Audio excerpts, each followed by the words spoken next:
It's Keith Jowers with Dad Daily Connections right here at Dads for Life again. And we're going to pick up where we talked about yesterday, the 7 kind of communication tips with our children. Let's pick up with number 8. And let's go ahead and just talk about how to show them love when you're communicating with them. Because when you're communicating with them, in love, they really know it. But if you're tense when you're actually talking to them and mad or really kind of upset with them, then they know that too. So if you're upset about something they did and you want to communicate that with them, wait until you both simmer down a little bit and calm down to where you can set a time and say, okay, we need to talk about this, but we're going to do this later. Let's do this tonight at dinner or tomorrow or whenever you set that up as a parent. But show them in love that you want to communicate with them. That's going to hopefully settle the matter. Number 9 is tell them that you believe in them often.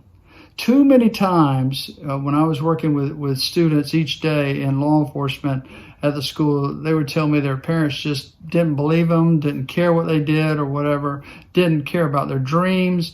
And that in itself can really damage a child's future and helping them to believe in themselves and having self-esteem. So you as a parent, you as a dad, when you're involved in your children's lives, tell them you believe in them. Even though they may have to work really hard to make their dream come true. Say, oh, you really do want to be a pilot.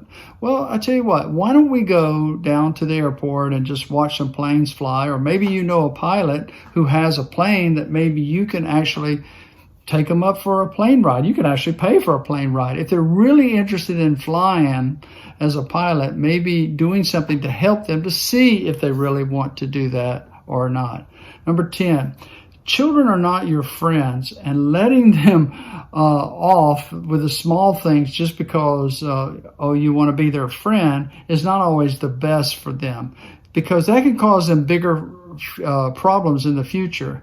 I'm not saying be friendly to your children. I'm just saying, being their best friend, okay, is maybe not always the best solution for your child, because letting them know that, hey, you are their parent first and you're going to parent them, by the way that you feel like you should parent them. Sometimes a friend will let you get away with a lot more at times. So that's what I mean by that. Number 11 is always just listen to their side of the story.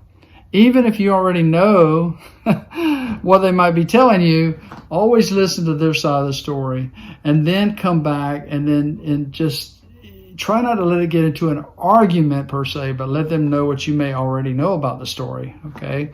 So number 12 is praise them with everything you have when you have an opportunity to do so. If they've done something good, praise them publicly if you can, around the rest of the family or around their friends, or maybe if you have to go for a teacher's conference and it's a good teacher conference, maybe the teacher wants to give them a lot of credit for something they did, or maybe they've organized a really special program at the school, then you want to praise your kid in front of other people. Now, when you're disciplining them, you don't want to do that in front of other people. You want to do that privately. I've heard it said before that you really discipline in private and you praise in public. And that's a good philosophy to have. Number 13 is be as open and honest as possible with them about everything. Be transparent as their parent. And if you make a mistake, apologize for that. Really. Say you're sorry and that you really didn't mean to do that, because that teaches them some things about life that they may not learn if you're not teaching them, parents. Number 14, if you have more than one child at a time, sometimes you take them out as a family, or as you go out and you go to a restaurant together, or maybe you go see a movie together. But I'm talking about individually. If you have more than one child, our son-in-law does this with his 3 children. He has 2 daughters and a son. He'll take them out as a group, but then he'll take them out individually. And I think that is marvelous. When our daughter was young, I used to take her out and do things with her alone.